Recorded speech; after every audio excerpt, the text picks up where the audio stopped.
Hello, ladies and gentlemen, Asgardians and mutants alike. Welcome to another Liam Aiden gameplay video. Back with more Marvel Strike Force today. More of sort of just a gameplay update, kind of check-in type video today, just because we've had a lot going on in the game lately, a lot of new things added. So just want to kind of like give you a few reflections on some of those things and check in with you guys and see how you are doing with them all. First of all, I want to check out the pocket dimension, which of course is kind of hidden in the sort of dark dimension tab there. So I just went to the wrong tab looking for it in the Apocalypse Saga screen instead. So as you can see, I've made it about 50% of the way through this. Going to try and complete it. I've been using this kind of mishmash Asgardians team, a hero Asgardians team, but I've taken out Heimdall and I've thrown in Hulk in the background there, about 540 on the power, and you know, it has been good enough so far to get me this far, about halfway through. We're going to see if I can go all the way today and complete that. I think this pocket dimension has been really easy. Now that might just be, you know, because they limited it to avenging Asgardian or Asgardian avenging characters. I don't remember exactly the name of the tag that they're using there,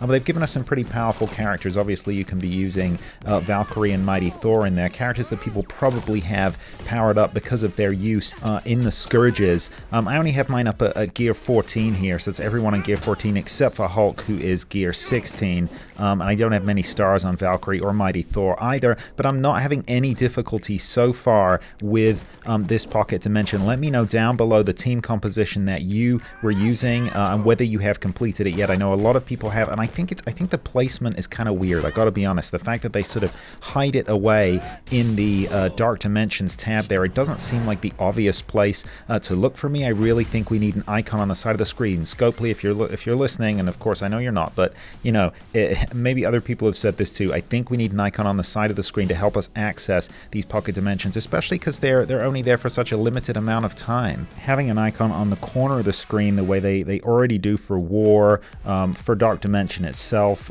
for various raids and things like that, for Cosmic Crucible of course, I think that would just really help make it more accessible for people. But other than that, I'm really happy with it. I actually think it's really easy and it's great to get all of these additional rewards.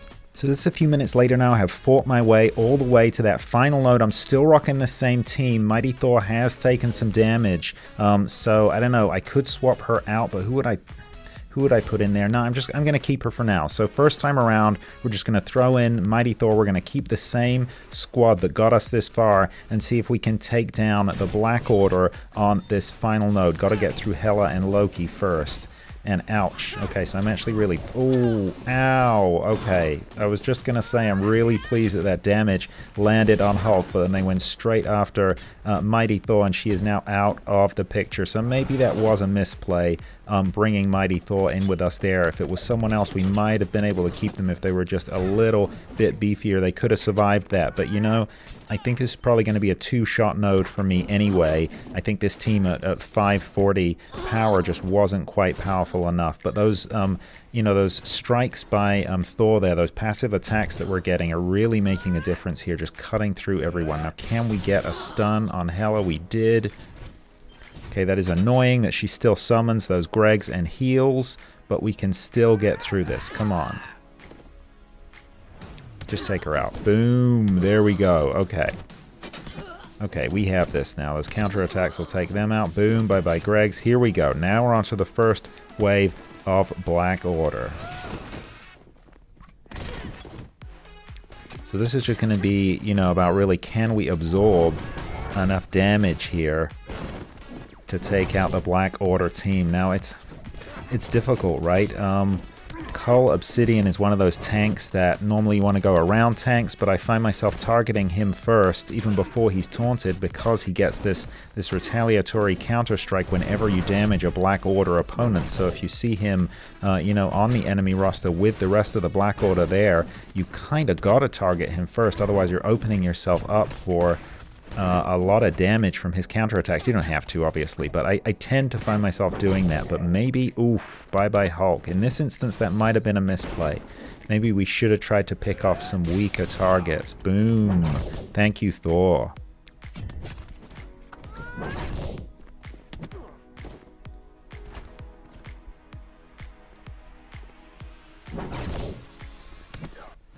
Ebony Maw is so annoying. Maybe Ebony Maw would have been a better target from the get-go. I don't know. I feel like we're close to Cull Obsidian now, though.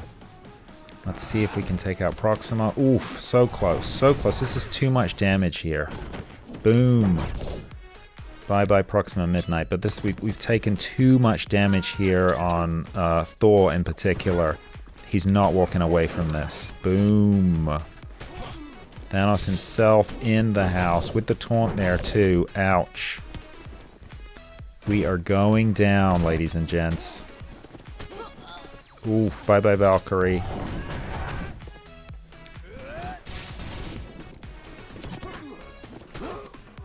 Okay, bye-bye Thor. Just Sif left standing. Interesting. The tank left standing. You know, this isn't a bad run, though. Only 6 out of 14 left. I think we might have weakened them enough that hopefully I can bring in a second-tier team here. There's a lot of Avengers characters I can still bring in. We might be able to do this if we've got enough firepower.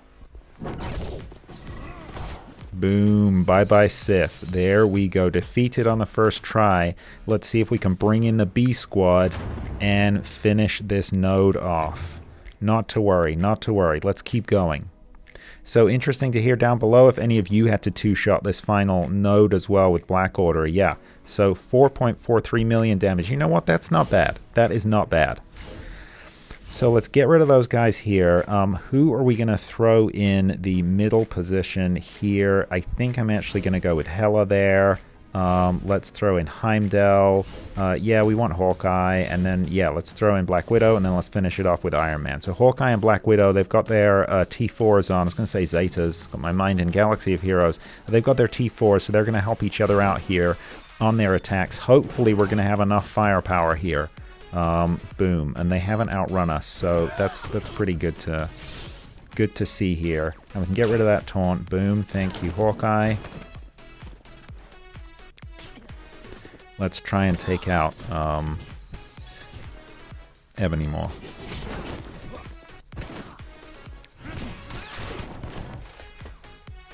Okay, we're doing a decent amount of damage here. Come on, Heimdall.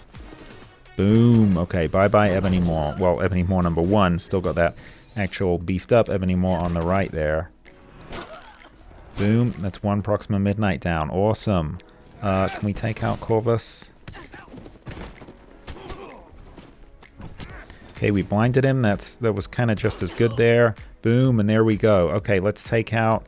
No, let's just do Thanos with this. Boom. We have got this. Ladies and gentlemen, we've done it. It took 2 teams.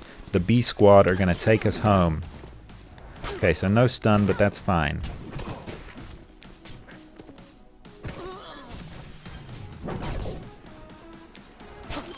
Boom. Just Cull Obsidian left. And we're going to walk away from this with the entire B team intact. So the A squad really paved the way here for B team's final victory. Boom! That assist from Black Widow did it. And there we have it. Victory on the Pocket Dimension. Boom, look at that. That is an awesome haul. I love that they're giving away so much gear here, and there's a lot of teal there too. Love to see it, all those gear components, catalysts and so forth. But then, of course, the crowning jewel, those Gambit fragments right there, those shards. And man, do I need them, because my Gambit is pretty weak on stars. But that was pretty cool. So, yeah, let me know down below if you completed it, how easy you thought it was, and what team you used. Now, the second thing I want to quickly talk about today is, of course, this new chapter that they've added to the campaign mode, Heroes Assembled Hard Difficulty. So you're limited to heroes here, as you are with the previous versions of the Heroes campaign, but they're saying this is harder difficulty. Now, the real draw here is that we get some decent gear and decent shards. So you saw that was Wong there and Emma Frost right there, I can't believe that this is the first time Emma Frost will be farmable in-game. Hela, okay, nobody cares about Hela, but there's a lot of teal gear parts there. Maria Hill, okay, that's kind of good, I guess. Okay, and then Madeline Pryor on the end there, so she is definitely worth farming. That's chapter 2. Now, I don't have enough energy to go through the whole thing today, so don't worry, I'm not going to make you sit there while I go through the whole thing, but I am going to give it a shot because they're saying that this is hard difficulty. So I really want to see, because, you know, having a look at the enemies they've lined up for us, it really doesn't look hard. So I'm going to basically cheat and use Eternal's New Warriors right here and see what we can do here. But I don't think, yeah, I don't think this is going to be a thing, guys. I think this is going to be a non-starter. So they've put hard difficulty there. I mean, this isn't hard at all. And don't get me wrong, I'm absolutely not complaining. I wonder if actual, you know, people who are super end game will complain though, because I guess this potentially could have been a challenge, but I mean, I know that's only the first node. We're going to keep going a little bit. So far, it does not seem to be a challenge to me. I wonder if this is really aimed more at, you know, early game players, even though I don't think you'll be able to access it until you've completed the regular Heroes Assemble campaign. But yeah, I wonder if it's more kind of geared at individuals who don't have a sort of end game roster. You know, I have a sort of middling end game roster, and as much as you know, I have access to an awful lot of tunes and powerful tunes, but I don't necessarily have them powered up because I don't spend hugely on the game. So I'm kind of a low middle roster, I would say. But I wonder if you're rocking a weaker roster, if there's more of a challenge here. Again, I'd love to hear from you down below either way. Maybe you thought this was super easy and you absolutely walked it, or maybe this was a challenge. Let me know your thoughts down below. If you do think it's a challenge, or even if you don't think it's a challenge, you know, do you think that's a good or bad thing? Do you think Scopely missed the mark with this, or do you think actually it's kind of nice for them to throw in some easier levels, especially when they've got these good gear pieces, teal gear components, and decent characters to farm, of course. Gonna get some Wong shards right here. Super easy, no challenge to any of this at all. Deathpool nearly ended that for us right there, just with her passive counters.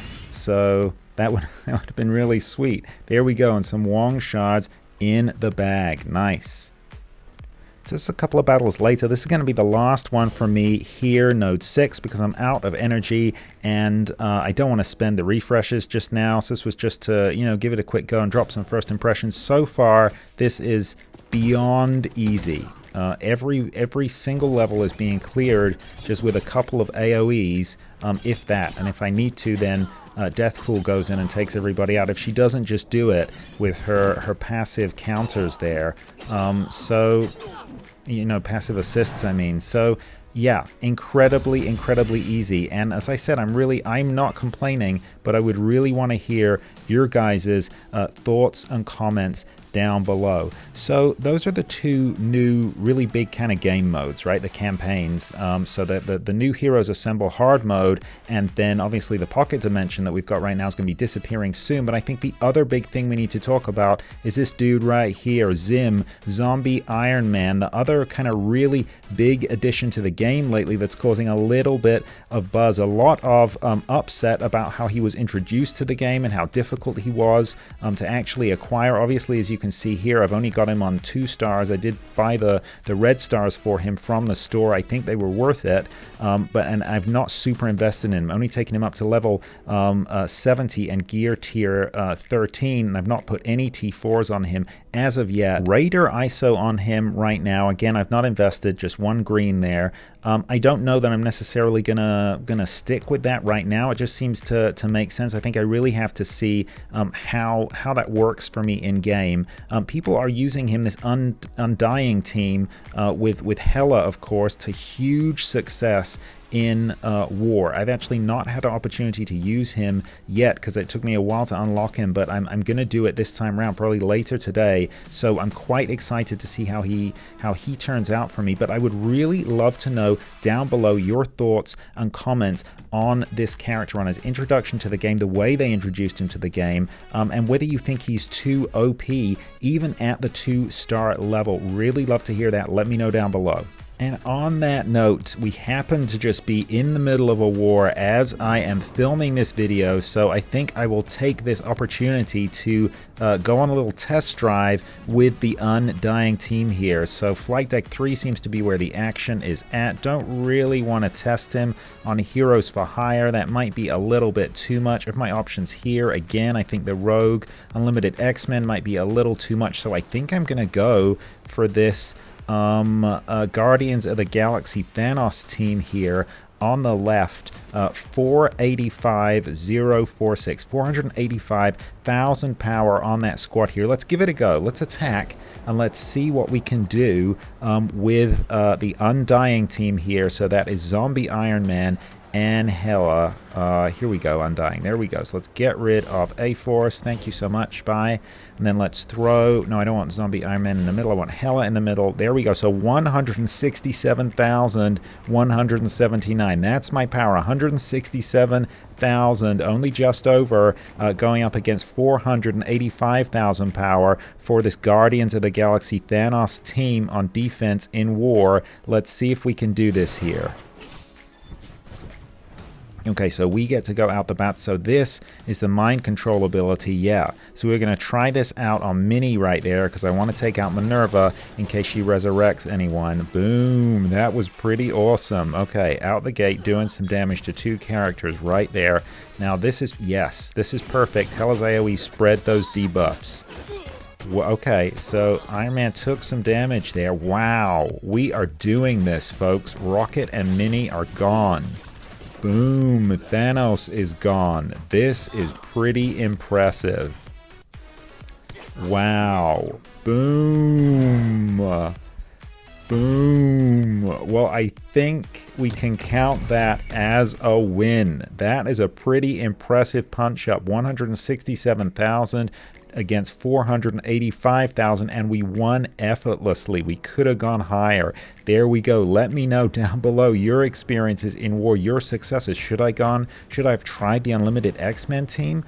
I wonder, maybe next time that's where I'm going to go. I'm going to go back to war in a minute and do some more damage there, but this seems like a good place to end the video to me. Again, I would love to hear your thoughts on Zombie Iron Man, the introduction of the character, but specifically as well your uses in war and your kind of successes and the kind of punch-ups that you have been able to achieve. You know, generally speaking, I think Marvel Strike Force, I was going to say it's a contentious time for the game, but I think every time is a contentious time for the game, just because this kind of game, you know, you're always going to have a lot of stuff happening, always going to have people who are really loving it and people who are really hating it. A lot of people, I think, are a little bit upset now, especially around the kind of Zombie Iron Man stuff and the way some of the introductions are going in the game. I have to say I'm really enjoying Marvel Strike Force right now. I actually think the game is in a pretty good place. There's a lot going on. It seems really vibrant, so I am excited for the future as well. But let me know your thoughts down below. Well, that is all from me today. Thank you for being a part of this journey with me. If you have enjoyed this video, found it informative or entertaining in any way, please consider giving it a like,